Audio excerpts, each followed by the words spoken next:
All right. Hello and welcome to Tina and Karen Do the Tube. I am Karen. This is Tina.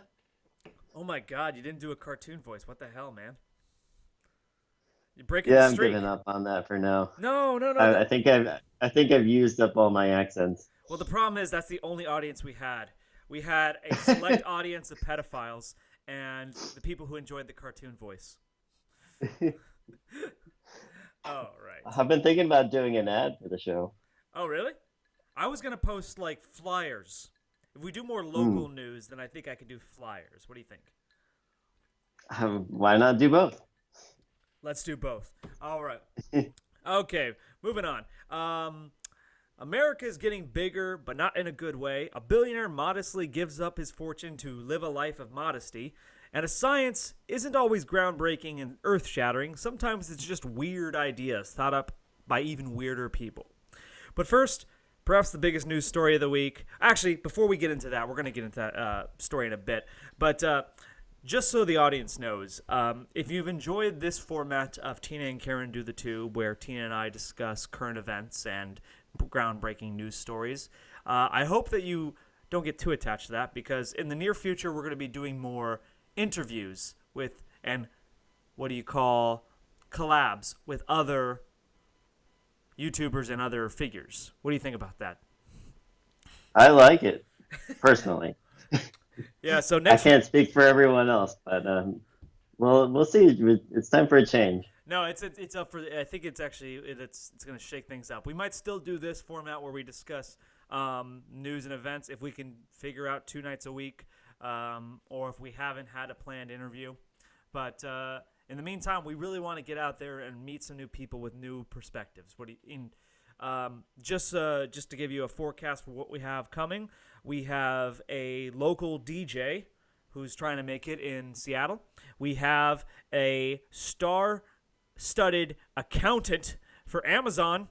That one's less impressive. We also have an astrologist who does tarot card reading. We have a Croatian politics commentator, and we have a true to blue Satanist who would like to discuss Hey, Satanism with our audience. What do you think? I think that's a good mix of people. God damn, The it is, weirder the yeah. better. Yeah, that's what I'm talking about. So, yeah, I reached out to a bunch of YouTube channels because I want us to branch out. I love just talking with you, Marty, Tina, whatever, fuck it. But there's so many people out there with interesting perspectives, interesting stories, interesting ideas. I want to talk to them all. Yeah. Yeah. So that's sort of a upcoming forecast what we have. But it's good to note that the Satanist told us that he won't come on our show unless we fix our audio quality. Ooh. Oh, yeah, he was pretty gung-ho about that. Now, the good news is that this guy is a big channel. Not super big, mind you, but I think he had something around 20,000 subscribers. Damn. Yeah, damn. Hey. Yeah, so, but the thing me and him had a back and forth, and he seems like a very pleasant guy, lovely guy. He said that, like, the thing that is turning people off our channel is the audio quality. He listened to one of our podcasts, and he said, I like you guys, I like the topics you discuss, but it's just retching to listen to, the actual audio quality. So we have to work on that. We're working on it, folks. I already have something under the way, so Right. stay tuned, and you'll get to hear more of my lovely, beautiful voice. My voice isn't much better. I might upgrade my mic too, but moving on. That's all technicalities. But anyways, we're going to talk about our first subject for the day. We're going to talk about the notorious RBG. Perhaps the biggest news story of the week just broke last night while Tina and I had full show planned for you. Supreme Court Justice Ruth Bader Ginsburg, appointed by Bill Clinton all the way back in 1993, has sadly passed away after battling cancer at the age of 87. And she had clung on to life, stating that she was only living to see a new administration replace her. That's kind of sad. That actually brings up my first question I had for you. Do you see sort of parallels with this story and the story of Merrick Garland? Oh, definitely. I think what her dying wish was that her seat not be replaced until the until after the election. Right, and she had hoped that, of course, Harris would win. Mm-hmm. Hmm. And going back to the Merrick Garland, I think the Republicans were pretty staunch for about 11 months on not um, hearing a having a hearing for a new Supreme Court nominee. Yeah. Um, in Obama's like last year, Oh yeah. which was controversial, but apparently that this goes all the way back to even 1992 when they call it the Biden rule, when Biden suggested that during an election cycle, no new nominees be put forth until we have a new administration. That's interesting. So Biden, in a way, set the events, the course of events in place for him to maybe benefit from his own idea back in 1992. Yeah, so it's been worked on both sides of the aisle. It has been, and I'm certainly thinking that I was certainly thinking. Even back then, I thought that the Republicans were doing something incredibly unfair. But I Mhm. didn't know about this ruling that you could actually contest a appointed seat for the Supreme Court in an election year. And this is beats what happened to Merrick Garland back then by leaps and bounds, because you said that was 11 months and this one is 2 months away. Yeah, yeah. So try And to I think the Republicans are already saying that they want to put up someone right away. now. I'm not fully versed in the civics channel of how someone becomes a Supreme Court justice, but don't you need approval by both the Senate and the House? That's a good question. Listeners, why don't you tell us? God damn it. We don't have a super chat. We're not talking with anyone other than each other. We got to figure out how to do that too, because, well, not that anyone's going to log on to a chat with us, but I've seen a lot. I like watching a lot of streamers who do the super chat Mhm. thing, and then they actually have a discussion with their fans. I love it, but we don't have fans. Um, I think it's just been interesting with the Supreme Court lately too. I don't know if you've been following, but I know like because of how the court's broken down pretty much down the line, almost between conservatives and liberal leaning justices, that Chief Justice has actually put in a lot more liberal votes lately. I think Chief Justice Roberts, yeah, actually, Roberts is because sort of seen as the he's scared of tiebreaker. he's scared of the legitimacy of the court being undermined by Politics, and that was more like yeah. that was the whole basis of the Supreme Court. So the Supreme Court is not a political position; it's strictly a legal position. They're not supposed to insert their personal politics into their decisions. They're supposed to read the law and implement it as it's written, right? They're just supposed to. Yeah. It's not. I heard like someone explain it as it's. Some people misinterpret the Supreme Court as that their job is to interpret the law, and I've seen other people said no, their job is to explain the law. The law was clearly written, and it's meant to be very black and white. Yeah, he's almost scared of people that are more or less law professors and have their own theories kind of coming onto the court and projecting their ideas rather than just acting as like a normal court and following the procedures. Yeah, in essence, you can almost say the Supreme Court is like an assembly line worker. It's not really. Yeah. It's not supposed to be a highly intellectual endeavor. You're supposed to just say, "Oh, look, it's written this way. You did it this way. You were wrong. Boom, done." Hmm. And you're right. It has Yeah. become very political. And the reason why, cases get set up to the Supreme Court is just because there's so much of a fine line and circumstances that you almost have to do some interpreting. But Yeah, um, there's definitely. I mean, like, I have a little experience in writing contracts. I was my shop steward. I was my union representative for my department for my job for a number of years. So I had to sit through negotiations, and by God, is it tedious. I mean, you have to go down like it's like so. It's down to the minutia of things. Like they have to have everything black and white, because if there's a matter of gray area, it's going to be contested for like weeks, if not months, in a grievance hearing. mm.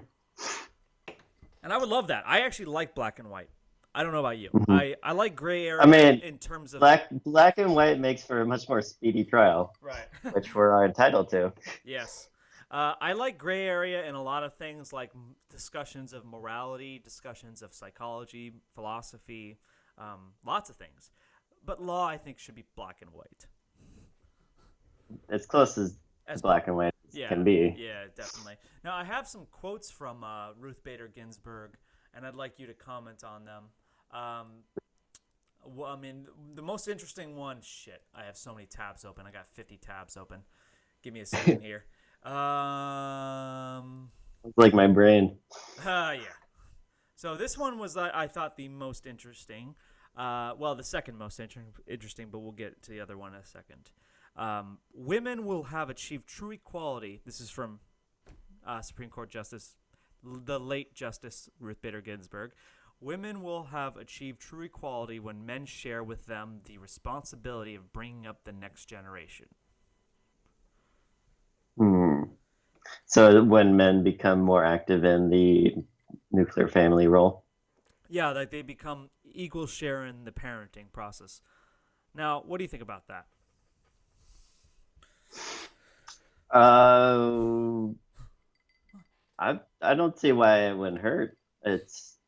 I think it's worth a try. Certainly, there's a lot of dads out there that you know traditionally they act as more providers for the family rather than day-to-day caretaking. But I think You know what I always thought was kind of sad but funny at the same time is that the hmm, measure of a good mom is whether they, wash the clothes, kiss the boo boos, cook the food, clean them, help them study with their homework, and all the such. And the measure of a good dad was, is he in the home or not? Because really, that's like if the father, like Bill Burr, the comedian Bill Burr, he has the best bits about this sort of thing. Like the dad doesn't have to do dick; he just has to be there, and like that's sort of like what a good dad is. Like he doesn't even have to do anything; just the threat of knowing. Sorry, my wife just heard that. I will be a more active father, but the joke is that like the dad doesn't have to do as much as the mom in order to be a good dad. The dad just has to be there, and then like by society standards, that's a good dad. yeah, where even right now it's almost opposite. Where like in order to just have like a functional family, both parents have to actually be working. That's more or less the case. Yeah, definitely. I mean, like, do you think that like though both parents should have like should be career minded, or should one parent be career minded and the other person just have income? It depends on the nature of their relationship too. Like, Okay, but like hmm, if you have two career minded parents, then who spends their focus on raising the kids? The nanny? if they can afford it, if they just have careers that, are kind of, middle income, low income, or they both have two part-time jobs, then I would think they would try to equally share responsibility, but Hmm. it depends on their upbringing too. Do you think marriage is going the way of the dodo? Um, Like it's not how it I heard an used to be. I heard an argument that marriage has become a luxury of the rich. Like poor people don't get married anymore; they get knocked up and they have kids. I, there's certain economic advantages to getting married, but For sure. I mean, without those and without all the Instagram pics you can get from a nice wedding, I don't know if marriages would be quite the same as today. It might be just more something practiced within certain religions. uh, what about you? What is your personal philosophy on marriage? Would you ever want to get married if you I, found the right I person? don't have anything against it. Okay, No. no, me neither. Hmm. That's the thing. Like, you can't be like against. I feel like most people aren't against marriage. It's just whether you're for getting married yourself. I I think think that there's a growing number of people who are against the idea of marriages, though, don't you? At least that's my sentiment. I get a lot of, like, there's a lot of people out there who think that, like, long-term monogamy can't work, so they scoff at the idea of marriage. I mean, it's been around for a couple hundred years now, right? Or probably longer. Thousands. In our way of thinking, it's been very recent. The idea of romantic weddings is recent, right? Hmm. Marriages used to be transactional. Unfortunately, it was just like, hey, we want my daughter to survive, so she needs to find a man. So let's find a man for her to marry. Maybe it's now that we're not such survivalists that it's become less of a thing. It seems to be that way, and the same goes for child rearing, really, because like children used to be an economic advantage, and now they become an economic detriment. Yeah, it's ridiculous how much it costs to have a pregnancy out of pocket nowadays. Definitely. So like Well, not 40, just 40 grand or not something just a like that. pregnancy, but think about the actual rearing of a child. You know how much college education would cost for a child by the time they grow up? It's ridiculous. I would I my wife is not going to like hearing this, and that's why she's in the other room. But unless my kid's going to become a doctor or an engineer, I say fuck college. Go become a plumber. I mean, yeah, you have your own experiences with college, and certainly there's a God case damn, I that do. we need more career-focused education. I definitely do because actually I like telling people that my last paper in college that I wrote, my thesis, was about how I thought college was a scam. And I got people to participate in my study. I had to actually conduct a survey of people, and my survey concluded my thesis. That college is a scam. It's what people do after high school because they don't know what else to do with their lives. And hey, folks, I don't think AI is taking over plumbing anytime soon. So, What? just the fact that I don't think that there's any system in place to have like artificial intelligence fix our plumbing. Not yet, but give it 20 years. All right. With that got really off track, didn't it? There was one more quote I had from Ruth Bader Ginsburg that I did want you to comment on, if you don't mind. Sure. This one's a little more controversial, so Hmm. yeah, Stir the pot. yeah, stir the pot. So this is actually the right wing critique of um, Ruth Bader Ginsburg, and you being who you are politically, maybe you can give me some insight on what you think she was thinking when she said it. So in this was in 2012. I would not look to the okay. So this is commenting on Egyptians and setting up a new constitution for the future for Egypt. She said, and I quote, "I would not look to the U.S. Constitution if I were drafting a constitution in the year 2012. I might look to the Constitution of South Africa. That was a deliberate attempt to have a fundamental instrument of government that embraced basic human rights, had independent judiciary. It really is, I think, a great piece of work that was done, much more recent than the U.S. Constitution." So, do you find it strange that a Supreme Court justice, whose job is to uphold the rule of law as laid out in the Constitution, would scourge it in that sort of way? I'm not surprised. I mean, if you think about it, like we probably wouldn't draw up state lines the same way we did compared to how we did in 1776. Do you think that's what she meant? I mean, of course, I don't think if we were to make a new constitution today, it wouldn't be the same, and we probably wouldn't get as many people on board with different factions of that same document either. Which one of the Bill of Rights, which amendment do you find would probably not translate to today? You want to just run them down for me? Sure.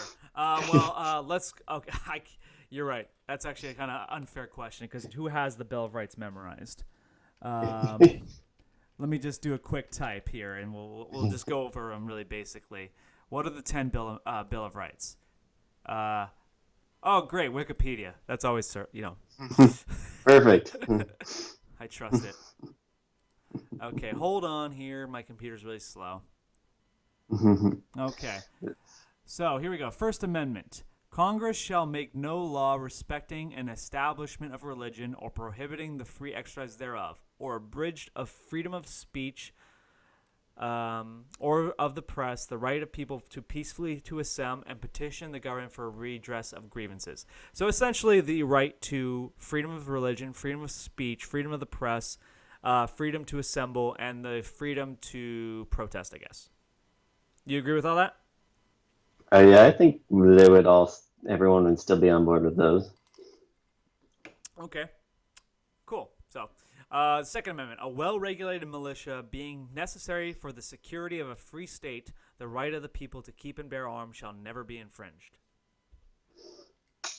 I think I don't think you can have a sovereign country without a military.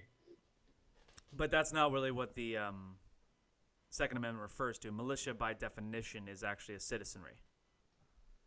Well, that might be something that people disagree with. Okay, so that's the issue, is the Second Amendment. I mean, I'm sure there's more of them that they wouldn't agree with it and everything. All right, Third Amendment. Like, if we were to try to create like a new constitution, I don't think we'd be the same country. Like you'd probably have different parts of the country split up depending on what they agree on. Well, that's interesting, but you think that the right to bear arms is not a good thing. I generally do think it is a good thing, although it's pretty uncommon in the rest of the world, isn't it? Yeah, exactly. Which is why a lot of people like to say the United States is one of the best countries to live in. um, but I know a lot of people that might think that there's certain caveats to what arms you can bear and how you can bear them that would be different than other people's opinions. Of course. Yeah, because I don't want people. Well, I mean, the way it was written, the founding fathers were actually very pro. They said that a civilian should have the right to cannon fire if they wanted. So the modern day, Where's my cannon?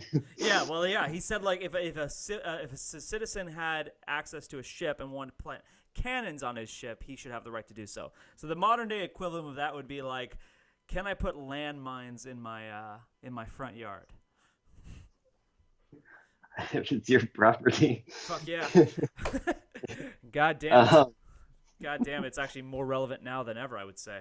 The Second Amendment. I've actually heard this thing, and I encourage people to do their own research on it, but I heard that like owning arms wasn't a very popular thing until the 19th century, later 19th century, when the American gun manufacturers didn't have there wasn't as much war going on. I think it was just after the Civil War, and they didn't have a market to sell to, and so they started marketing guns to individuals a lot more heavily in order to just make more profits. Well, that's interesting. But, I mean, what does that have to do with the right, though, I guess? No, I just think, like before then, like even though it was a right, it wasn't as popular as it was taken advantage of. You're right. Okay, so it was always a right. It just wasn't exercised as much. Mm-hmm. That's interesting. I mean, who wants a musket where it half the time it doesn't hit the target? Well, here's the thing about the musket argument. I've heard that so many times, but rapid-fire multi-round weapons existed during the Revolutionary War. They didn't mass manufacture them because they were too expensive. You wouldn't want to hand that to everyone. Yeah. Yeah. You want your best marksman. So I've always heard the argument that the founding fathers couldn't have predicted the kind of weaponry we have today. And two things to that. One, these people weren't stupid. They knew technology always advances. And two, they had that technology in their time. And they loved it. There's a lot of quotes from the founding fathers who kind of gushed over wet their cum in their pants over these sort of guns. I mean, I'm not surprised. They're probably some of the only people that could afford them, but Yeah. I'm sure No, if you give exactly. it to a commoner, they'd probably be just as amazed. No, exactly. That's the reason why they weren't mass used in the wars, because they were so expensive to manufacture.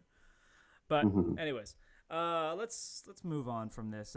Any last thoughts? I mean, Ruth Bader Ginsburg. Any death is a tragedy, and whether you like her or disagree with her, um, like her or not, she is an important figure in American history at this point. Certainly, Yeah. and one more lost to 2020. Well, yeah, 2020 is one hell of a year, but It, that's a it's only gonna get a little more wild. we're gonna figure that part out too. Uh, this year, I can't imagine things getting worse, but I know they will. So Sometimes things have to get worse before they get better. okay. Um, interesting. All right, moving on. Um, this next subject. U.S. adult obesity rate tops 42%, the highest ever recorded. The U.S. obesity rate has passed the 40% mark for the first time, standing at 42.4%. God damn. We're coming up on half of the population being obese. And once again, not overweight, obese. This is where being Yeah, yeah. This isn't just carrying a few extra pounds after right. the holidays. This is Exactly, yes. So, by God, how does this happen? Um, do you think so the pandemic might have contributed? I'm certainly the do think it the pandemic did. definitely contributed. I've heard so many people talk about their COVID-15. Um, I do a I do a pretty physical job, so I do fine for myself at regulating my weight. I'm not at my ideal weight, mind you, but I don't gain weight, and I eat like crap. I have gained more weight, but more muscle weight just because I've just been working out a lot more. Oh, good on you. Um, What you been doing? yeah, What you been doing? push-ups, squats, pull-ups. Yeah, Has it I, have you I, been trying to put on weight, or is this just sort of like a byproduct? yeah, I've been taking like protein supplements and everything. Okay, cool. Um, but I can probably attest that most of my roommates have put on weight, and now they're trying to put off weight by exercising more, not drink as much. All right. Not drink as much? I think some of them, yeah. Okay, so Maybe it's a financial reason too, now that they're not getting as much unemployment. oh my What I found, this is your god. topic that you wanted to talk about, I and did, yeah. yeah, so I didn't. I was a little bit surprised you wanted to bring it up. I don't think it was that surprising that Americans are getting fatter. Um, Yeah, Americans are getting but no, it's not that they're getting fatter. I can imagine like over time we're getting fatter because we have a sedentary life and we have terrible diet. I want you to understand, what do you think the root causes of the obesity is? Because like this is actually something very interesting about Americans, but the poorer our citizens, the fatter. In other countries, it's the exact opposite. Like the poor citizens starve. And like the rich, they eat lavish meals. But here, yeah, it's not like we don't have what would you call it? Scarcity. We have excess, and this yeah, we is have like an inverse relationship with poverty and obesity. yeah, I know it's a little weird. And okay, but just so the people know that this isn't just an American only prop. Parts of the world, especially the Middle East, there is a rising concern in obesity in the Middle East right now. Kuwait has surpassed the United States to become the 11th most obese country on the planet. Fuck yeah. Fuck yeah, what? This is a good thing. So I wanted to get your perspective. So you're in good shape. What do you think Yeah. is the leading contributing cause to obesity? Is it diet? Is it exercise? Is it something else? What do you think is the cause of the obesity problem? Uh, I think like with many things, there's many factors. We probably have our most obese president, although technically maybe not obese. I mean, it's hard to say. It's hard to get the actual numbers, but No, Taft was like he's over 300 pounds. Taft was I know, by far but the he most. actually wasn't. He was. I mean, in the last 100 years, I'm talking about. Um, Okay. Taft was the heaviest president. He was famous for getting stuck in a tub. But actually, I thought it was interesting. Grover Cleveland was voted the least healthy president. Where's Teddy Roosevelt in the ranking of the healthiest? He'd probably be near the top, right? I mean, I would assume the guy that founded the national park should be pretty healthy. The guy was like the most robust American guy, like chest beating. He was he was what you call a man's man, and Yeah. he was not shy about it. He liked to fight. He liked to. I think there was an anecdote I remember like someone picked a fight with him in a bar one time, and then they suddenly realized that he was Teddy Roosevelt, and they apologized. And he said something along the lines of like, "What difference does it make? We're still fighting." like basically the guy picked a fight with Teddy Roosevelt, didn't realize that he was the president, and Teddy Roosevelt didn't care that he was the president. He still wanted to fight. I like it. That's almost Trump-esque, although. I've read a lot of memes. There's like him, love him or hate him, Trump is the most American president. He's Certainly the most populist president. I mean, if since Teddy Roosevelt. 42% since, is he really? Well, I mean, like Teddy Roosevelt Probably, was yeah. populist too. Like his own party hated him, just like Republicans hate Trump. Not Republican voters, Republican establishment hates Trump. I mean, it's so crazy. Like even Washington's state election, saying like when you're voting for governor, you see like pre-2016 Republican Party and Trump Republican Party. I know. I'm seeing a lot of that. Like Trump has caused a divide, but not just with the Republican Party. I want people to understand that. He's split the Democrat Party too. He's almost created his own third party. Do you think if he lost, would he create his own, like try to create his own political party? I know he would. Like Teddy Roosevelt did? I know he would. You know why? Because I think in 2016, one of the moderators to a debate actually asked, if you do not get the nomination for the Republican Party, would you run as a third party? Every candidate kept their hands down. Trump raised his hand, yes, I'm going to run. So like I told you, all my friends are Democrats. I have one friend I like to call, he's the picturesque Trump voter. He's a union, working class, blue collar, white guy from the Midwest, and he's voted Democrat his entire life, but he hates the Democratic Party now, so he votes Trump. So yeah, he's sort of so Trump is sort of a split from both major parties. I don't call him he's definitely not. He's a 1990s Democrat. He's not a current a Clinton Democrat. Ironically. Yeah. Ironically, yeah. But speaking back to reasons why we're getting more obese. We're getting off topic again. But Trump's the leader of the country. He's obese, and not only that, he doesn't even believe in exercise. No, he thinks that we only have so much energy in life, and you expend it.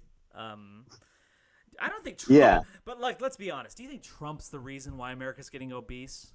Because no, I just think it's a funny correlation. It's a funny correlation, but so for instance, this next headline: more women than men are obese in America, and the gap is widening. Women are the ones who are getting overweight, and women disproportionately don't like Trump.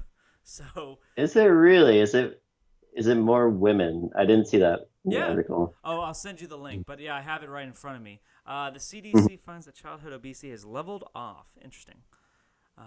Sorry, I haven't actually. Yeah.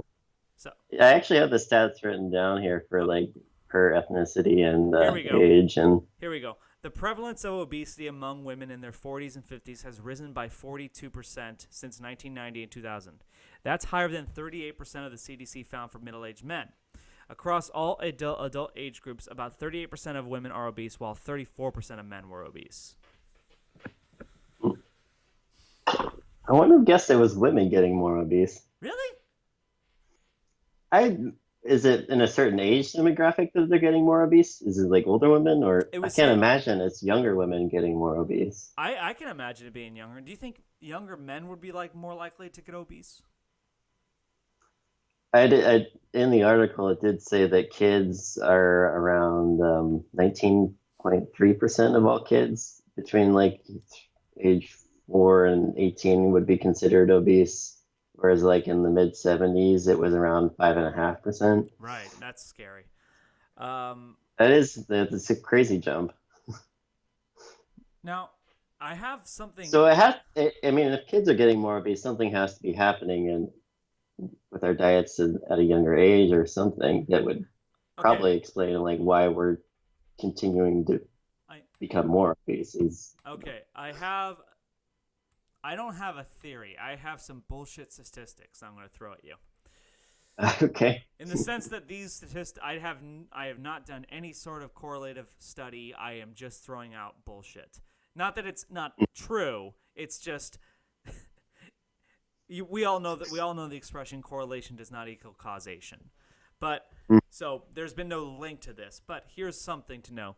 Consumption of red meat has been down since the 1970s, consistently going down, while chicken and soy have been the fastest growing sources of protein. Do you think that poultry and soy could be contributing to the problem? I don't know Because about I was always told that chicken was a soy healthy meat.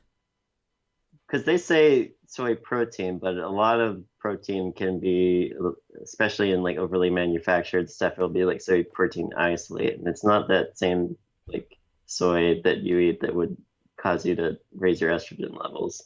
Right. Well, the estrogen Um, has been linked chicken, to, I mean, but chicken's usually known as a more leaner protein, isn't it? yeah, but like isn't okay. Now, I'm not even going to speak to this subject because, like I said, I pulled these statistics out of my ass. I have no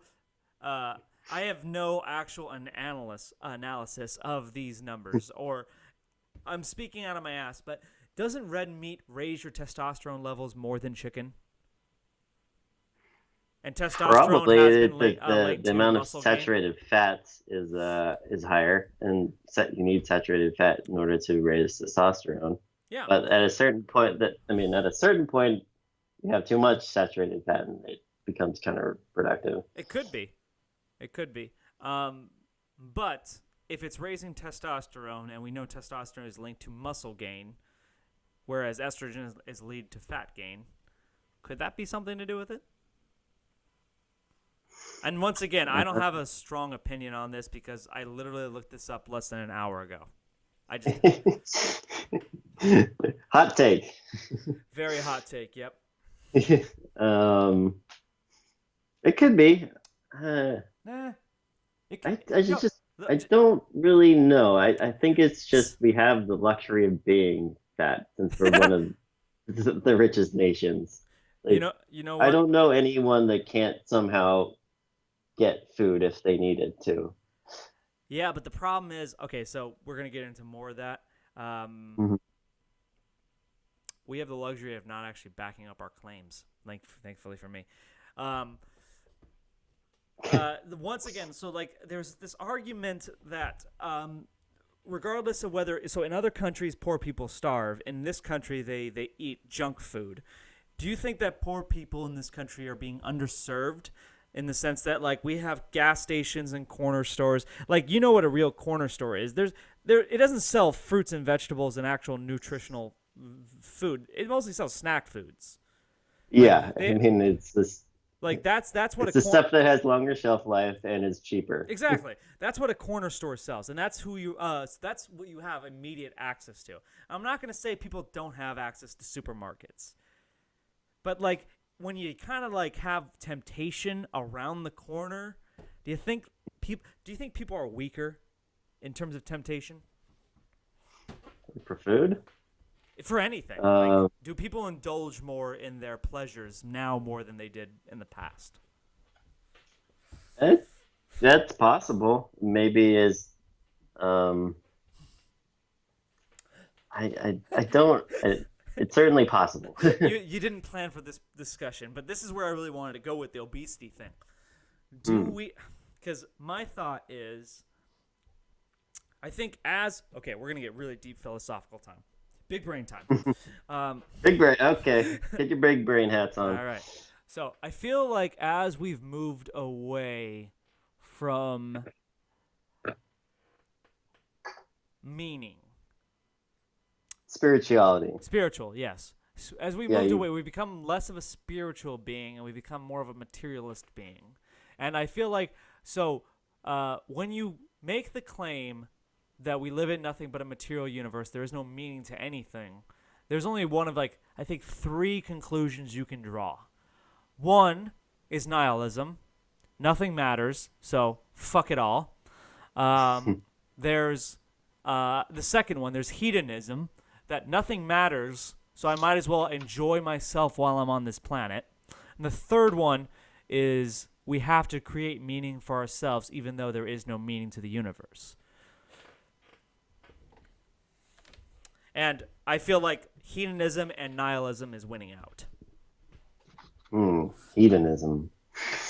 Wouldn't you say? Could be. I mean, like, Do you I feel? think Do you more feel? traditionally, like, food has always been a much more communal thing than probably it is right now. Like, family dinner is probably, you see a drop in families having dinners together. You see certainly less religion in the U.S. and maybe as we kind of get away from this kind of communal sense of food, we're just people that maybe are more prone to like food addiction will just reach for the easiest thing to subsist by.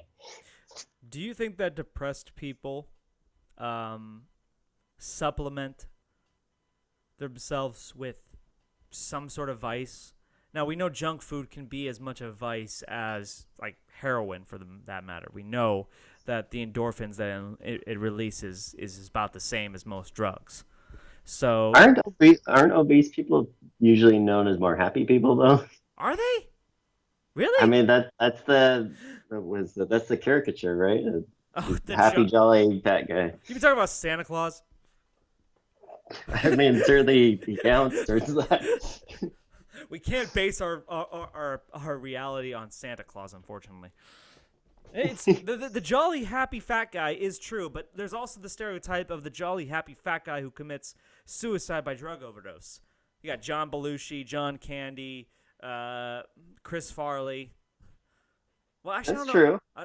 I don't know if all those were drug overdose. I think some of them were just heart problems caused by I drug think overdose. John Candy was a heart problem. Okay, but Um, so most comedians are, but I, but most but you comedians don't are see also that as depressed. much right now. Like there was that time in particular, there was a big drug craze where people were combining drugs to a much more lethal amount. And Which two although drugs? maybe drug use is up in the U.S., I don't. Oh, it definitely is. I mean, we have a huge Yeah, heroin problem. We have a huge opioid problem.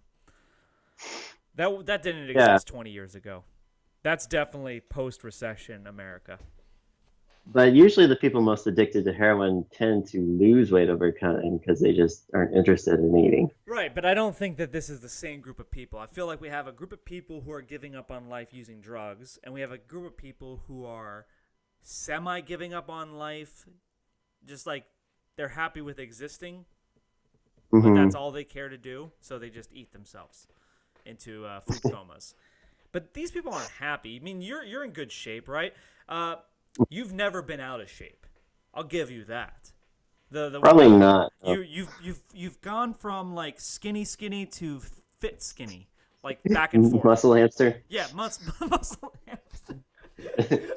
Okay, yes, but that's your body fluctuates between those two extremes. Like you've never gone really out of weight. No, and my parentage would suggest that at some point in time I might go out of weight, Out or of weight. go out Sorry. of weight. Yeah, I know I said it, but I've been drinking. So speaking of drinking, pause this podcast for a second. I'm going to make myself another drink, and we can continue. Okay.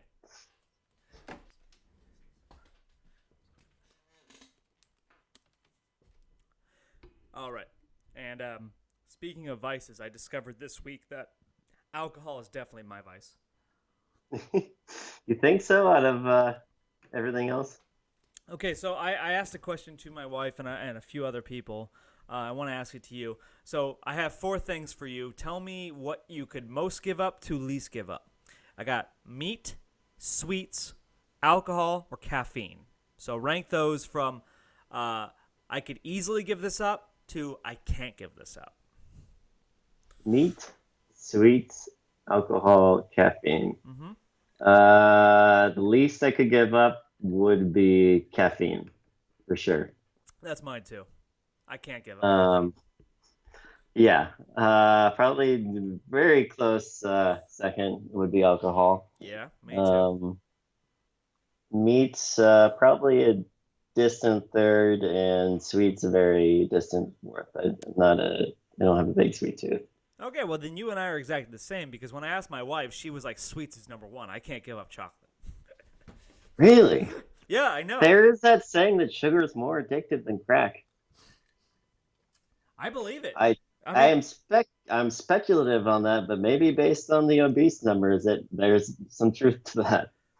like I remember last year I tried keto for a little while, and by God, did I just crave ice cream.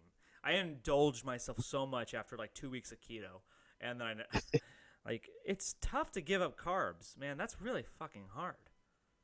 I mean, it's your body's fuel system. Well, It's your body's preferred fuel system. yeah, preferred fuel because that was the argument that keto you can actually use fat as fuel. Mm. I Um, will say this about keto. It was the most energetic I ever felt, and I did lose weight. But it's actually very hard. It's a very strict diet, and I don't like it. yeah, most people can't find a diet they can live by for the rest of their lives. It's No, man. usually a gain weight, then lose weight, and then try Yeah. to maintain it for as long as they can. Well, you know the thing about like a diet is like most diets allow for cheat meals, right? But with keto, you can't have a cheat meal because if you have a high carb meal, it takes you out of the state of ketosis, and then you have to start all over. And and trust me, if for anyone who's tried keto, they know what I'm talking about. The keto flu is fucking terrible. I've never tried any strict diet in my life, actually. I tried keto, and I think I will argue that it works, but you have to be committed. You have to be disciplined. I mean, with any Yeah, kind of diet, that's certainly discipline is. definitely. All right. So fat fucks are Hold getting on. fatter. What I thought was most interesting in the stats from Okay. that article was that only 17.4% of Asians are considered obese. I was gonna ask Um, you that question too because I actually looked further into that, and I thought it's socioeconomic, because Asians mhm. tend to be high income, but they found that it didn't depend on socioeconomic status when it came to Asians. Poor Asians were about as likely to be obese as middle class whites or blacks. Yeah, but if you look at the percentages, that's less than half the percentages of the next closest, which are white people at Right. 42.2%. So, what is it about Asians' diet or lifestyle makes it so that they are almost immune to obesity? I mean, some of the longest living people are Japanese people, right? Right. Is it seafood? You think that's it? Certainly not tuna. I can't, you know how dangerous tuna can be. I know, but I love tuna. It's so good. I'm salmon. I would love to substitute tuna with salmon if I could because salmon's healthier. Is it the rice? Is rice better for you, a better carb for you than But bread? well, Most people would argue not. here's an okay. I would. I've heard white rice isn't as good as brown rice, and I'm pretty sure they're heavy on white rice. I've heard brown rice is actually worse for you because it contains higher levels of arsenic. God damn it! Why is everything I know wrong? So this is the reason why Americans are obese. There's so much information out there. No one knows what the right thing is. We almost have too much information. Exactly. This is the problem. This is the fake news controversy that we have in today. No one knows what's true because everyone's fucking lying all the time. It's lying, or they just don't know what the truth is because it's so hard to get to. I swear to God, there's someone out there. Like, the fit people know what they're doing right. And it's probably lots of green vegetables and, like, lean meats. I don't know. But, God damn it, I wish there was a formula. That's the spice of life. Is What's your daily diet? What do you consume? What's your breakfast, lunch, and dinner? I'm pretty consistent. My breakfast is 1 to 2 stalks of broccoli, yogurt, um, and a few berries. And then around, this is the last few weeks, then around 2 to 3 o'clock, I'll have plus my energy drink in the morning. Right. And then I'll have a protein bar. Well, we can't I'll forget have the a, energy drink because you gave me such a healthy breakfast. We had to fuck it up somehow. of course. Yeah, and then lunch is just a protein bar plus another energy drink. And then usually I'll eat between, well, then I'll work out, and then I'll have like 60 grams of protein plus some sort of sugar, like banana or something. Hmm. Um, and then after that, I'll have my dinner, which can range wildly, Uh, plus all the beers I drink. yeah, the beers are the big thing. That's where you get most of your calories, liquid calories. For me, my diet is pretty consistent too. I know what my problem is, and I'll get to that. My breakfast is usually consists of a protein shake, usually blueberries, some peanut butter, some almond milk, and a protein powder. Then usually I have a lunch, which is some cottage cheese and some chicken and broccoli most of the time. And then for my afternoon snack, I'll have a protein shake after my workout and some more cottage cheese plus some more veggies like carrots and celery. And then whatever for dinner. Dinner is whatever. My problem is Whatever the mood fits. right. My problem is I think I cheat that stretch too much. Like when I go all out when I have the chance, and I do that more often than you should. Like 2 or 3 times a week, I'll just have this meal that just fucks me over. Eat until you regret it. Like I love Louis C.K.'s joke. Totally all him, not me. But a meal is not over when you're full. A meal is over when you hate yourself. And that's my philosophy on eating. That is a great quote. And certainly, it's something that I live by that stand, rule. Yeah. you live by. Yeah. All right, we're gonna move on. But in Still conclusion, trying to figure out what's going on, but we didn't solve anything. we'll, But I wasn't planning on yeah, solving anything. I just wanted to. we'll leave it up in the air. Fat fucks getting fatter. Okay, moving on. Exclusive. Okay, here as we go from Forbes website. Exclusive. The billionaire who wanted to die broke is now officially broke. Now you sent me this article. It's about Chuck Feeney, a former billionaire co-founder of the retail giant Duty Free Shoppers, has finally given all of his money away to charity and has nothing left now, and he couldn't be happier. I read this article and I thought this is actually kind of a nice story.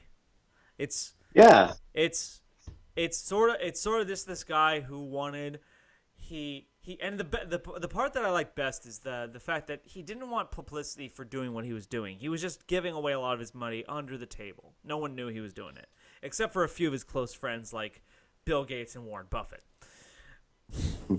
But he started the Giving Pledge. Is Yeah. It's Yeah, basic. that was a pledge for billionaires. He would, together with Bill Gates and Warren Buffett, they founded the pledge to give away at least half their wealth by the time that they die. Yeah, funny thing, it wasn't just for billionaires, although the vast majority of them were billionaires. But so far as of August 2020, the pledge has 210 signees from 23 different countries that amount to 1 trillion dollars in donations to charity. That's crazy, and I, you know, I think he stands out more though from the rest because, you know, you can have $189 billion like Jeff Bezos, give away half of it, and you're still considered one of the richest people in the world. Jeff Bezos is a freak. Um, no, his amount of wealth is just freaky high. No, but Chuck Feeney, the guy, he was estimated to be worth like think it few was. $1 billion in the 80s. I, That's the first time he was mentioned in the Forbes I the think it was. top I think it billionaires. was 8 billion was at his high point. Yeah, the pledge at the end said they'd given away around $7.5 billion in grants by 2016, and then they sold off all the charitable assets and then gave that away. Right now, for those who think that like he's living in a poorhouse, it's not that extreme. He set aside $2 million for him and his wife to live out their retirement. That's pretty comfortable retirement. But It to is. go from 8 billion to 2 million, that's a huge reduction. It's a 375,000% decrease. That's what they said. Yep. Okay, you brought up an interesting point though. Like, I okay, I disagree with you slightly. I agree. I love this article. I love this guy Chuck Feeney. So you said Jeff Bezos could give away half his fortune and still be one of the richest people ever, which is true. I agree with that. Would you be bothered by that? If he gave away half his fortune? Yeah, and kept half. I don't think I would be as bothered. I think certainly things that he's doing and Elon Musk are doing and space research, and to be able to privately fund and try to build those companies Blue Origin. rather than trying to rely on the NASA to do everything. Certainly, it's almost a needed step for Well, here's the just thing. humans in general. NASA actually prevented a lot of the progress in space development. How so? Hold on. I've been reading a book recently called The Case for Space by Robert Zurban, and he goes into great detail about how NASA's its structure for doing things actually inhibits it from not being able to advance technology. So, an institutional of hurdles of reusable rockets. Where there is a will, there is a way. Where there isn't a will, there isn't a way. NASA never found the will to actually further things. Poor government price controls and regulations have sent the cost of spaceflight skyrocketing. Government contracts are priced by setting the profit margin of the contract plus cost. This incentivizes manufacturers to 1. Up the overhead cost to increase the size of the contracts, and 2. To justify higher administrative costs by citing the increased regulations imposed by governments. So anyways, like the price control set by NASA says that you offer a modest profit margin to the manufacturers, and that's it. That actually incentivizes the manufacturer to up a lot of costs because otherwise they don't make as much. So it's the whole argument against cost plus contracting that NASA has been working with for 40 years. So this is why SpaceX has made huge leaps and bounds, because it's Elon Musk's own money for the most part. Yeah, and same with Blue Origin, and I think those are the big two. I don't think was it Virgin something. They might still be doing their space tourism thing, but I think that company is not doing too well right now. Yeah, but if we can substantially reduce the cost of space flight, actually sending, a payload into space, this is actually what will really advance human civilization more than charity. Jeff Bezos could not give a dime to charity, but if he advances space flight, he could do way more for humanity than any charity will ever do. Certainly. Well, we know that helium-3 is an abundant element in the outer reaches of our solar system, and that is the necessary element for nuclear fusion, which would basically make all other energy sources completely obsolete. Everyone would have an abundant source of energy. We'd all be living like kings. Certainly, it seems to be like the energy trade that really kind of drives most of the economies in the world. Certainly. But that's the thing, that nuclear fusion hasn't been fully discovered on this planet yet, but we know helium-3 exists in the outer reaches of our solar system, but we can't get there because it costs too much. So if you can reduce the cost of space flight, then we could actually start harvesting, 1, the platinum in most asteroids to create hydrogen fuel cells, and 2, the helium-3 in the outer reaches like Jupiter and Saturn's gaseous planets. We can use their helium-3 to power our nuclear fusion. This would fucking revolutionize humanity. Like Hmm. fucking like bumfuck Congo would be as rich as the United States is today. Hmm. This is good. So that no, yeah, Yeah. I don't So I say that mean, to be insulting. I'm there is a just case. I There is don't a case I for just these want to billionaires. I just don't want to say that like I don't want to say that to sound insulting. I just say that like sometimes I feel like the billionaires think that their contribution to humanity is the charity when really it's the work they do. Like as Mhm. much as Bill Gates has given to philanthropic causes, it doesn't match his contributions to tech. Yeah.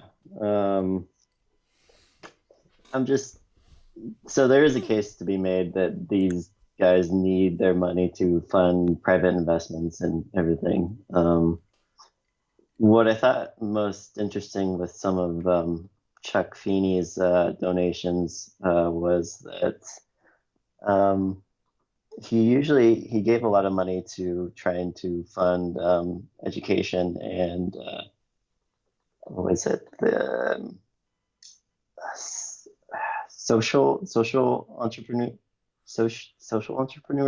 Yeah, He founded the was it Echo Green? I can't remember. I should have written this down, but it's all right. it's like it's been one of the most most I don't want to say progressive, but it's had the most entrepreneurs come up with the most ideas. Like it developed the program Teaching for America and other kind of programs like that with helping like inner city education and all that.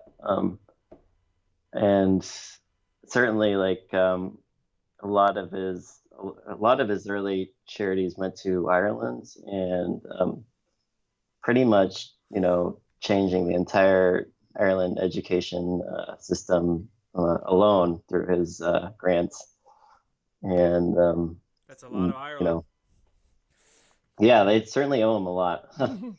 um, and so Yeah.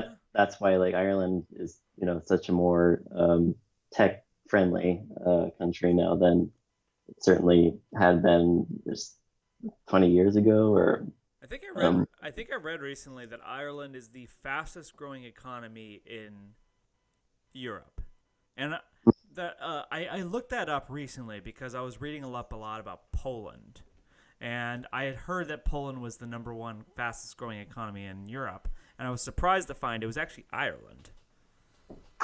Ireland yeah, actually a has lot of that was because he set up the institutions with the his private funding to allow for more scientific research and tech research, and that's why companies then proceeded, like companies like Microsoft and Facebook, then proceeded to start investing more because there was already that foundation there. right. Now, I did find a list of history's biggest philanthropists by dollar amount. Would you like to hear it? Yeah. Sure. So unfortunately, Sweeney doesn't make the list. He just wasn't rich enough. Uh, Bill Gates is number one by a wide margin. Well, no, not by a wide margin. Warren Buffett's right behind him, but those two are in front by a wide margin. Bill Gates has already donated $35.8 billion of his own net worth towards mostly healthcare and improving conditions in poverty of the third world and access to education. Warren Buffett is closely behind him at $34 billion, and once again he's focused on healthcare, education, and sanitation. It's a little different. And then the third one, it's a big drop off, $21 billion from 34. Azim Premji, I don't know who that is, but $21 billion, education and healthcare. Li Ka-shing, $10.7 billion, education and healthcare. And then number 5, we got one of the robber barons of the early Gilded Age, Andrew Carnegie, at $9.5 billion. That's adjusted for inflation. He gave Hmm. mostly to education, healthcare, and the arts. Hmm. Um, but certainly, if you go by percentage wise of their entire wealth, uh, it's hard to find anyone who gave more. Yeah, but I'm just not interested in like the percentage of their wealth because that sort of implies that you need to hurt yourself in order to help people. I mean, he said he's happy and he's No, um, I'm not talking about Chuck Feeney. I'm glad he is, but it's sort of like the article paints him as this guy who never had extravagant wishes. He sounds like a very Hmm. frugal guy, like kind of living in like a dorm room. And good for It's him. was it Warren Buffett was quoted as saying like he's the only guy that could give Warren Buffett a run for his money as far as frugality. Yeah, and I got nothing against that. I just don't like the argument that I've heard that you have to hurt yourself in order to help people. Because I've heard it so many people like Jeff Bezos gave $100 million to X, Y, or Z corporation or X, Y, and Z charity, I guess. And then they say Hmm. $100 million is only like $12 to Jeff Bezos. Like, fuck, it's $100 million. He could do a Okay, lot yeah, I more. see what you're saying. Yeah, I don't like that argument because, like, we shouldn't be discouraging billionaires from donating to charity. We should be encouraging it. Hmm. And I don't I like the mean, idea that they need to donate more. And the giving pledge is a great thing. It sounds like I just don't like the argument that, like I said, that like every single time like I see Jeff Bezos post give something to charity, I see a sea of Twitter storm people saying like, well, that's not much money to him. Who cares? He gave it. well, and certainly like if you have that much money and it's it would be hard to I have thought about this. It'd be hard to really figure out like who you wanted to give to responsibly spend it and everything. It's not easy just giving money away if you want it to be used for, good outcomes. Yeah, you want to hear some controversial takes? Stir the pot. So I deliberately left this person off the list of biggest philanthropists because I thought it would just divulge into a conspiracy talk. Ooh. But the sixth highest person on the list of philanthropists was George Soros, who has given $6.2 billion to charity. But the charities listed were, and I quote, anti-fascist publications and social reforms. So it sounds Mm. like he's more indicated in like he wants political reform rather. That seems more like political donations than it is actual charity. He's not helping people. And like so That's true. I congratulations. mean, part of what Chuck Feeney did was early on with forget the political movements in Northern Ireland, but Right. after he had set up his Atlantic Philanthropies charity, or Trust, or whatever the legal entity is called, um, they would not. He wanted to give money to the left side, I guess, of the spectrum over in Northern Ireland, and he couldn't do it through his charity. He had to do it through his own pocket, just because that's not the purpose of the charity. Is not to bend political ends. Yeah, and that's my only argument. Like, you can't really call social, political, economic reforms as charitable donations. Those are political donations, and call them what they are. So I don't think George Soros deserves a place on this list because the number one things he funds is Antifa. So the idea of charity being, hey, I'm going to give $6 billion to people so they can burn down your city, like, fuck that. Mhm. Yeah, it's just giving money away to more divisive causes. Well, I've already made my video pretty clear on Antifa. So if someone's pro Antifa at this point, then I don't know what to say to them other than, uh, hey, my communist brother, don't kill me, and then when you get control. Yeah. Um, so, I mean, we just need billionaires to spend their money more responsibly. I'm all for billionaires giving their money. Like, funny enough, like this list of philanthropists that I found didn't include John Rockefeller, who actually gave $540 million before he died, and he gave more after, which would be equivalent to $9 billion today. And Hmm.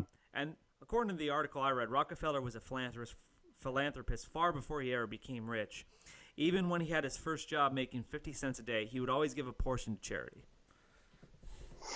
You know what heartwarming thing I do kind of find about Americans in general is Americans tend to be the most giving or donating people in the world or country in the world. Yeah, I've heard that.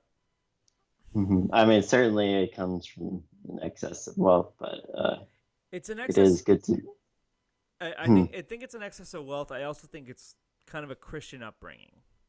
I think America's a Hmm. far more religious country than the other wealthy ones in comparison, don't you think? Probably. Right. Um, And so like say what you want about religious people. I mean, there's certainly objections I have towards them. I volunteer at the my city's rescue mission every Friday night, and everyone who goes there is a Christian, devout. hmm. So I've seen it firsthand. Like religion does make people more communal and more charitable. Yeah, and I would even say like it doesn't have to be like a religious thing. I'm certain that there's other factors, but No, it, I completely agree, and I'm not saying that atheists are uncharitable and not capable of helping. I'm just saying religion is a very direct cause to effect that makes people charitable. hmm. So, like, I mean, like, for instance, if you're an atheist and you don't have, okay, so you're atheist, so you have no sort of moral philosophy other than the one you create for yourself. Hmm. There's no cause to action. With The state doesn't make you a charitable person. No, it doesn't. But more about the individual. Like if you have no moral foundation, like an Hmm. atheist would, there's nothing that calls you to action. With a religious person like a Christian, there's a direct call to action in the Bible that says you have to go out and help the vulnerable. So now I'm not saying an atheist person can't draw that conclusion that they can be charitable. I'm just saying it's not an objective moral standard for them. Yeah, I mean, yeah, from a purely philosophical standpoint, it's. Yes. And like once again, I've known a lot of atheists to be very, very charitable people. I just it's the idea that there's no basis for their charity like there is in religion, Hmm. which is actually good. Actually, I remember hearing an article something like God made atheists to remind Christians that people can be good without needing to be good. That's pretty funny. Yeah, no, it's not even funny. I like it. I think it's true. Hmm. Did you think there's anything else that would be causing that though? Like, why are people in Norway not as charitable than people in the U.S.? Yeah, Vikings like tend to take things. They don't like to give things.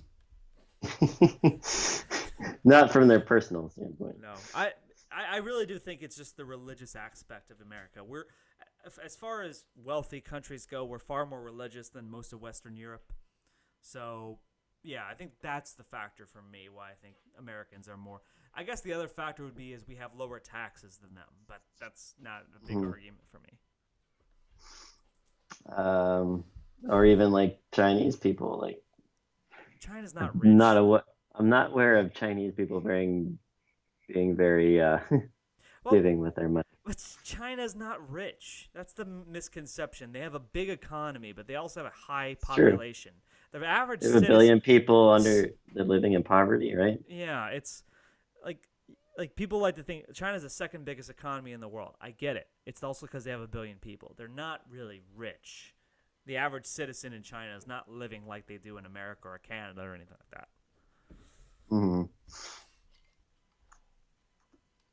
I was trying to look up the population of China right now. I think it's over 2 billion people, isn't it? Is it over 2 billion? God damn! I Could hope be. they start killing more babies. Oh no, 1.4 billion. Sorry. Oh, good. The killing babies thing worked out.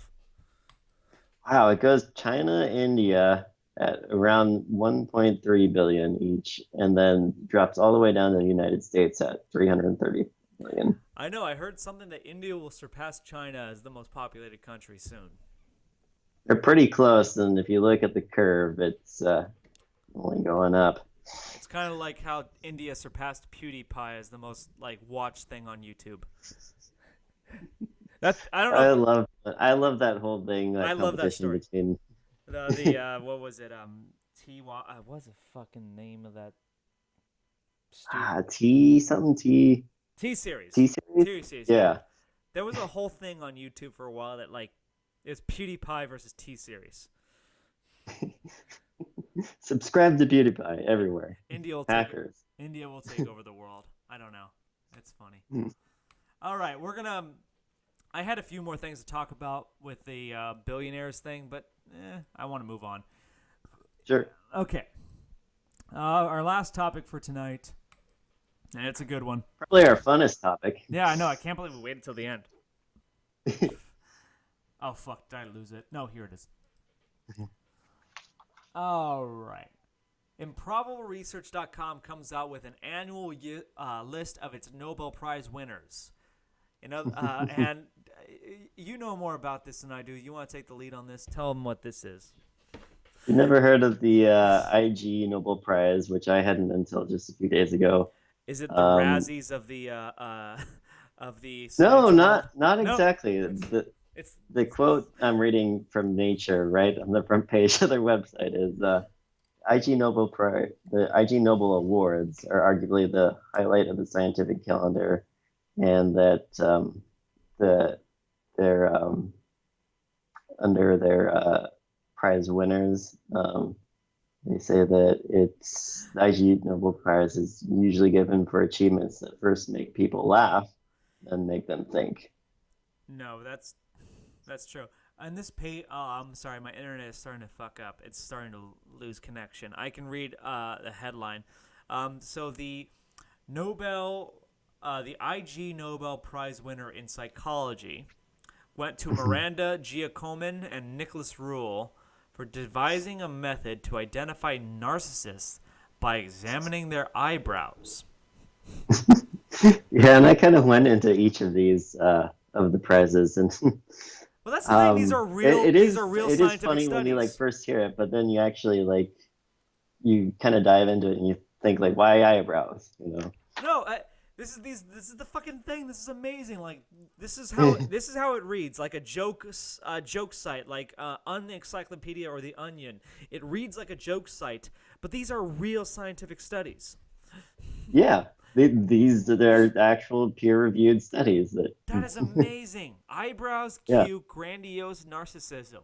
I like this more than the real Nobel Prizes. God damn, yeah. All right, here's another one. Why do you think eyebrows though are essential to detecting narcissists? Oh, I think eyebrows are the windows to the soul. No, eyes are the window to the soul. They're the Eyebrows. shades to the windows. Yes, eyebrows are the shades to the windows. So if you're gonna be a narcissist, you're gonna shade your eyes, your soul. Oh my god. Well, that's the thing. Like narcissists, they say like eyebrows, and went into this was are like the second most expressive feature on your face. Eyebrows Like are very expressive.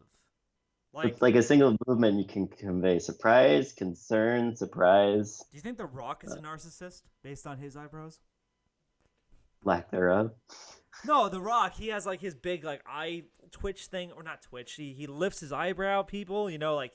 Oh, maybe, yeah. Yeah. They say people that tend to like curate their eyebrows more or use their eyebrows more tend to be more narcissistic. God damn it! I'm gonna upload this video as Tina and Karen discuss eyebrows and narcissists. And Oh, this is only the first one. Let's get into some of the okay, others. The economics prize goes to the national. So Christopher Watkins, no relation. Juan David Leon Gomez, Jean Beauvet, fucking French. Oh my god. Agnieszka Zelis. Fuck everything. I'm surprised you're trying to. Okay, sorry. Everything east of Germany is Russia. Fuck it. It's whatever that is. Max Kormacher and goddamn all these names. Point is, they were trying to quantify the relationship between different countries' national income inequality and the average amount of mouth-to-mouth kissing. Kissing is surprisingly. Do you think Okay, so I haven't actually. Did you read this scientific study? This is amazing. I did, yeah. Oh my so god. surprisingly, kissing is more frequent in income inequality or inequitable areas. What? Why? Yeah, and Why? that's even in comparison to hugging and cuddling. Like they find that in areas that income inequality is more equal, there's just almost as much as hugging and cuddling, but the disparity between like kissing and open mouth kissing is almost fivefold. So when we reach this grand communist utopia, everyone's gonna be hugging and cuddling, but no one's ever gonna kiss. Apparently. um, Okay, I so couldn't really this is I why. couldn't really understand like why that is. Okay, It might be that in more impoverished areas. hold up. Here's a sentence I'm going to read out of context and exploit. Consistent with their hypothesis, kissing frequency and satisfaction with kissing are related to relationship quality, while having a partner who is a good kisser predicts relationship quality at twice the size of the relation between sexual satisfaction. Ergo, kissing is a better indicator of sexual performance than hugging is, and therefore you're going to see a inequality in the terms of sexual marketplace. There are better kissers and there are worse kissers, and the better kissers are going to get all the pussy. God damn it, I'm good. I can agree with that. God damn it, They I'm say good. I like haven't even read this long-term article. relationships, kissing is one of the number one factors. Mary, am I a good kisser? Mary? Okay, she's not there. All right. I don't think I am. So I can. Okay, so do you think kissing is a better indicator? So follow my train of thought. I'm a couple drinks in, Follow. by the way. Just this is why I'm talking too much. Kissing explains someone's sexual performance better than hugging can, and therefore a good kisser is going to command more of the market share in the sexual marketplace than a hugger. Yeah, that certainly. is going to produce an inequity. I mean, it's riskier kissing people too. Like you're very good. You're swapping bacteria. That's a very good point. Another good point. So kissing is a far more intimate endeavor. So you have to be able to draw very close relationships with someone in order to kiss them. And if you're maybe kissing is more frequent in poorer areas because you're willing to take the risk more to find a better long-term partner. I think this is a correlation issue, not a causation issue. So if someone's going to willing to kiss, they're going to be more discriminatory in their sexual choices, and therefore, like you pointed out, kissing is a far more intimate act than hugging. Well, yeah, they have. I mean, they have their basic needs met a lot more. Correct. All right. Maslow's hierarchy of needs. All right. Is there any other article? Here we go. The Physics Prize award goes to Ivan Maximov and Adrian Pototsky for determining experimentally what happens to the shape of a living earthworm when one vibrates with the earthworm at high frequency. I thought that was the most boring one. I thought it was the most boring one, but here it is. Those are both Slavic names. Slavics like bass, and bass produces a lot of sound waves to make earthworms dance. There you go. This is why humans dance to, heavy bass electronic music. Have you ever seen any of those videos like Slavic people really love like techno? It definitely was house music was much more European thing than it ever before it became a United States European thing, not a Western European thing, right? Because I think I've seen so many videos of Slavic people like banging their like cars with like loud bass music, causing vibrations. So of course, boom, boom, boom, boom, boom, boom, boom. I could play a song right now, but you're not gonna hear it. I mean, it makes total sense. Like, well, the bass makes their body move. Yeah, that was boring. Moving on. The Peace Prize goes to the governments of India and Pakistan for having their diplomats surreptitiously ring each other's doorbells in the middle of the night and then run away before anyone had a chance to answer the door. Avoiding nuclear war by pulling pranks on each other. God damn, is there any truth to this? There's no actual articles. There's no actual... I know, I couldn't really find anything, and everything I found just linked it to this site here. So, but the fact that the rest of them are all true, do you believe this? Um, I could see it. It's probably a way of like pulling a prank on each other and not getting too mad about it. Like, can you imagine us doing that to the Chinese embassy in Houston before they disbanded it? I'd do it. Yeah, do it just for I'd do it. Fuck it. fun. Yeah, fuck China. All right. Um, One of my most favorite ones was the management prize. All right. I didn't read that Um, one. What's so in China, they had five professional hitmen, where one was hired for a contract for a hit job, and then he subcontracted that all the way down to the fifth hitman, for lower and lower like rates, so like everyone makes money. And It's a goddamn pyramid scheme. yeah, and eventually when it got down to the was it fifth or sixth person, that person actually ended up going to the target, talking to the hit, and convincing them to fake their own death, so no one actually killed anybody. That's expert management. You actually created a hierarchy for no goddamn reason, and in the end, you didn't actually have to deal with HR. That's brilliant management right there. Efficiency here. That's fucking good. Unfortunately, And you the employed scheme four was people. caught. And you employed four people. Congratulations. That's brilliant. You know, this is a great site. I hadn't even heard of this before. Improbable Research. I know. You can go into. I didn't go into any of the past ones. I just wanted to talk about this year's, but it would certainly be interesting to dive into some of the previous So prize this winners. this is an actual site that tries to highlight lesser known studies. Yeah, I mean, it doesn't really matter if it like is the most groundbreaking research. It's just there to make you laugh and to think a little bit. Like, Oh God, how do you get five hitmen that fail to perform a I'm bookmarking this page. This is brilliant find. How'd you find this? I just randomly run into it from I think my Google News feed, but it I just subscribed to their Improbable Research podcast, and I think I'm gonna give that a run this week and listen to a few of those, see how I like it. Yeah, maybe we can get them on our show. Talk to them about some of their research. Oh, I'm sure they got some stories. Yeah. Once again, we got a DJ coming up. We got an accountant. We got an astrologist. We got a Croatian political expert, and we have a Satanist. So, anyways, I enjoyed this quite well. How about you?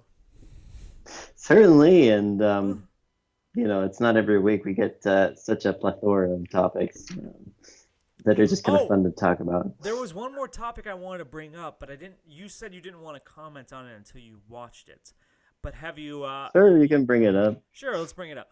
So there, Mhm. the Netflix movie Cuties is causing a lot of controversy these days.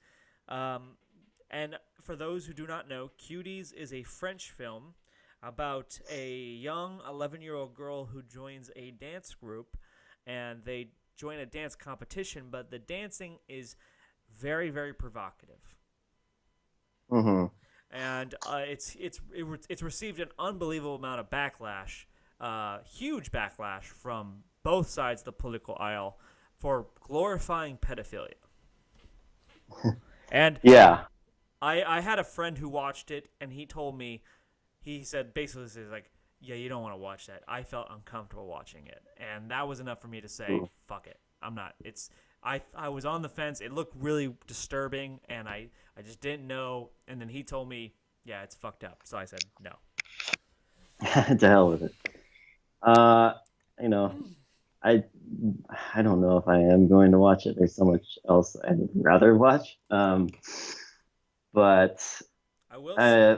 I've heard both sides of the account, and the condemnation even is affecting it seemingly the number of subscriptions to Netflix. Yeah, I heard that Uh, their day to day like cancellations has increased by 8 times their normal amount or something.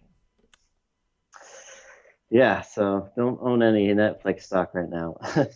um, Well, but I mean, it's even gone both ways. Whereas, even the French Film Society uh, condemned the condemning of the film. what? Yeah, Really? they even came out and said that. And part of the argument too, with you even see it online and like social media, is that they say the intent of the movie is there, and it's supposed to be a movie about the over sexualization of um, preteen women or Yeah, teen women. the thing is, I've heard that argument, and I think bollocks. Well, yeah, I mean, Like, there's other ways to. there No, is something I think to be said about that. I don't know if no, but no. Here's the it's the thing. right medium or if it was practiced correctly. No, but here's the. Oh fuck! It's not practiced correctly. We know full and well their intentions. This movie won a Sundance Film Festival award. Later that same year, the director of the Sundance Film Festival got arrested for child pornography. We know good damn Really? well. Yes, we know good damn well what this is all about. Furthermore, like, there are better ways to explain the immorality of sexual objectification of young girls than actually sexually objectifying young girls. Like, this is the equivalent of a guy going to a park and yelling the N-word over and over and over again to protest racism. Do you think there's a point to be said about what the intentional message of the film is? Not at all, because, like, regardless of what your intent for the film was, you still had to sexually objectify an 11-year-old to do it. I mean, certainly the artist's intent, shouldn't be brought into the actual how the art is portrayed portrayed. Well, it's just simple. But Like, do you think there's a message though, like, young women are being overly sexualized through social media? Yes, they are, but that still doesn't mean you can do it. Should they be allowed to make it though? I don't know if it's a question of being allowed to. It's just you shouldn't. There's ought tos Okay. and there is statements. And my ought to is, like, you shouldn't try to profit off of the sexual objectification of minors. And that's what they tried to do. Maybe, Even if you are trying to inform them. but they're informing them by doing it. Mm-hmm. By the very thing itself. Yeah, that's my issue. Is like once again, your protest and your whole argument falls flat when you're basically doing the things you're saying you're against. That's kind of why I didn't want to give a hard opinion until I actually saw it, and if it really does feel gross. Yeah, I mean, I was on the I wasn't gonna watch it no matter what, to be honest, just because I saw trailers of it and it was disturbing. But then I had a friend who watched it and he told me, and my friend, he's apolitical, he doesn't care about any of this shit, and he even told me he felt really uncomfortable watching it because it's just 11-year-olds being sexualized. It's really weird. I mean, there's really no reason for me to watch it other than to form an opinion. Well, I mean, by all means, I think you should watch. Well, I shouldn't say you should watch it. You can watch it, and you can come back to me with your opinion. But even if you tell me there is a way to watch it objectively. no, but the thing is, like, even if you come back to with me and say the whole argument of the film is that this is a bad thing, it doesn't take away from the fact that they did it. Mm-hmm. Like I said, this is the equivalent of someone going to a park and yelling the N-word over and over and over again to protest racism. I'm just trying to think, is there a way artistically through a movie where you could portray that message without actually performing the message you're trying to portray?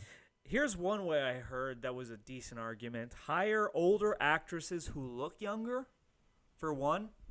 Like, or CGI or something. Because the problem is, like, well, for one, this is going to be... Because the problem is that these are actual kids that are that young. I think I read an article from Jodie Foster who said she felt very uncomfortable after Taxi Driver because of what it did, how it portrayed her.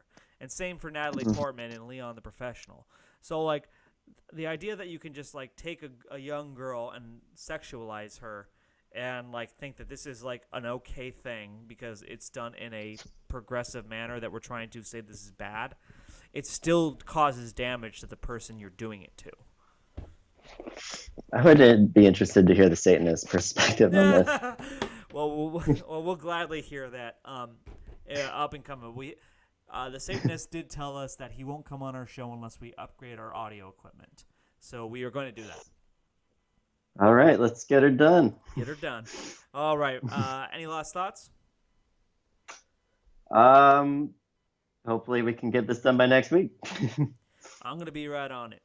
Uh, so for all you out there listening in YouTube land, stay safe and stay hydrated. We love you. Take care, guys. All right, bye.